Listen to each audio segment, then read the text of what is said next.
سورہ نمبر 1 یہ سورہ مبارکہ وہ سورہ ہے جس سے اس مقدس آسمانی کتاب کا آغاز ہوا۔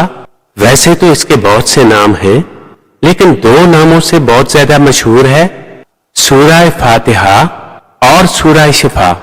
سورہ فاتحہ یعنی رحمت و حکمت کے خزانے کھولنے والی، اور سورہ شفا یعنی جسمانی اور روحانی بیماریوں کی تریاق۔ یہ سورہ مبارکہ مکہ مکرمہ میں نازل ہوئی۔ اس کا 1 رکوع ہے، 7 آیتیں ہیں۔ اس کے الفاظ کی تعداد 25 ہے اور حروف کی تعداد 123 ہے۔ ترجمہ کنز الایمان۔ اعوذ باللہ من الشیطان الرجیم۔ پناہ مانگتا ہوں میں اللہ کی شیطان مردود سے۔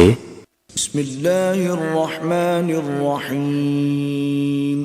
اللہ کے نام سے شروع جو بڑا مہربان نہایت رحم والا۔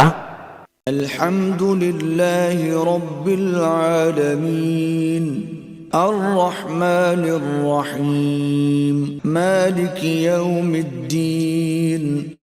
سب تعریفیں اللہ کے لیے ہیں جو تمام جہان والوں کا پالنے والا ہے، بڑا مہربان رحمت والا، روز جزا کے دن کا مالک۔ ایاک نعبد و ایاک نستعین اہدنا الصراط المستقیم صراط الذین انعمت علیہم غیر المغضوب علیہم ولا الضالین۔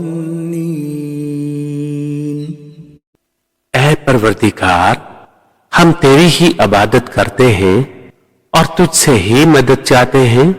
ہمیں سیدھے راستے پر چلا، ان لوگوں کا راستہ جن پر تو نے احسان کیا، نہ کہ ان کا راستہ جن پر تیرا غضب ہوا، اور نہ بہکے ہوئوں کا۔ حقیقی مددگار تو اللہ تعالیٰ ہی ہے، کیونکہ وہ ذاتی طور پر قادر، مستقل مالک اور غنی بے نیاز ہے، جبکہ اللہ تعالیٰ کے مقبول بندے اس کی عطا سے مددگار ہیں۔ صدق اللہ العظیم۔